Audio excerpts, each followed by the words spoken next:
Hey everybody, welcome to the program, WRSA Radio. I'm your host, G1, as always. Hope you're having a good week.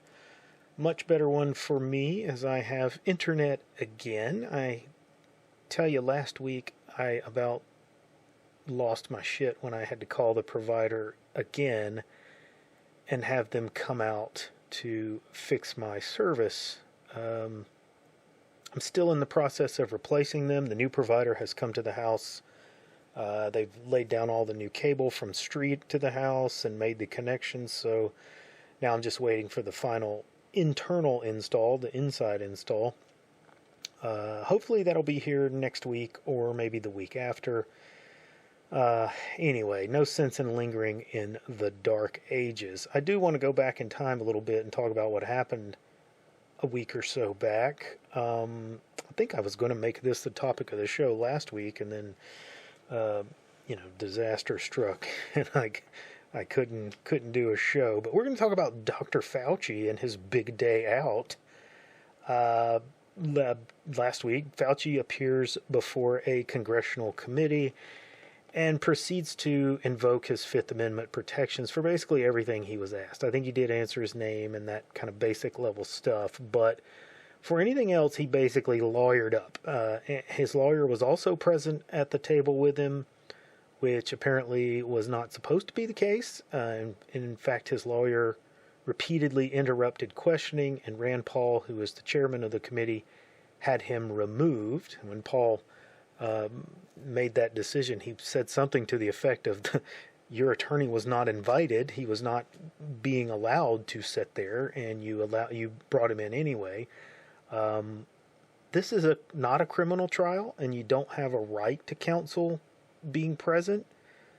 They're generally allowed to be there if they only talk to you and don't interrupt, and can't interrupt the Congress critters grandstanding, right? But Fauci's guy could not even manage that minimal stipulation. Okay, Fauci was there to publicly answer questions for his time during the COVID outbreak. I'm sure there was some other stated purpose for him to be there, but this is a brief summary, so allow me the leeway to generalize it. He was there to answer questions about things that he had testified before. During the testimony, excerpts from his diary were made public, and they paint a considerably different picture than the one that was being sold to the public. Most damning, in my view, is the mortality of COVID. Publicly, Fauci is telling everyone, including the president, that COVID is showing a mortality rate of 2%. And he was very couchy in that, how he kind of backed. It didn't really firmly support that number, but he kept saying it and then sort of backing away from it. He's hedging his bets a little bit there. But he goes on TV and he says things like, the mortality for seasonal flu is 0.01. The mortality for this is about 2.5%. It's probably lower than that. It's probably closer to 1, but even if it's 1, it's 10 times more lethal than the seasonal flu. You got to make sure that people understand. So see, he's saying, well, it's 2%, but maybe it's not. It's really probably more like 1. So he's being even very, very weaselly in his presentations on these shows. But privately, he's writing in his diary, and this is a quote from his diary, Tom Frieden called me this AM, and we discussed various aspects of the outbreak. He and I are on the same page in thinking that this is acting like a bad influenza in its transmissibility, and the denominator is much greater than 34,867 above, making the case fatality rate more like 0.2 to 0.3% rather than 2%. So basically a bad flu bug. Yes, a higher rate than flu, but more or less a bad flu bug. Now, make your own judgments about what measures should have been put into place to reduce the impact of a bad flu bug. I don't want to go off track here, but I'll leave that to you. If you think that we did the right thing or not.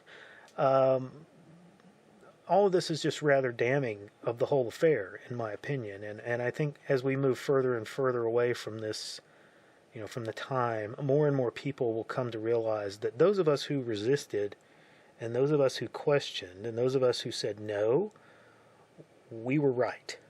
We were right about everything.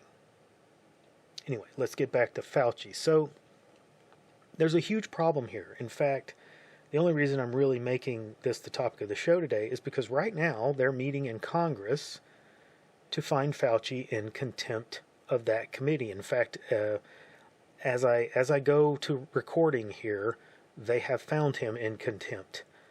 He lied before Congress multiple times, not in this specific hearing from last week, but the times before when he appeared to answer questions. That is why he's invoking his Fifth Amendment. See, he was given a pardon for all the things he did while in his position. When you have a pardon, you can't be charged, and you can't invoke the Fifth Amendment to protect you from answering questions. You can't be incriminated, so you have no worry that your words will be used against you. Unless, by speaking truthfully, you reveal that while under oath previously, that you perjured yourself, which the pardon didn't cover. Now, we will see what the committee does. As I said, they appear to have found him in contempt. I think, they're going to recommend prosecution, obviously. I can't say that's going to make me happy to see that, because it's going to mean now that this is in the hands of the DOJ. DOJ has to do the job and charge him and put him on trial.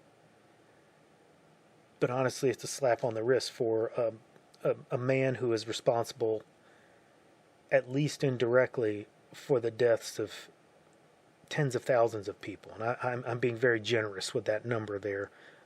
Truthfully, the truth be told, it could be a much higher number. Anyway, that is all the time I have for this week. Like and subscribe. Come see us over on Gab. Nice crew in the mothership. Go hit up the merch store for a shirt, and I will see you on the next episode.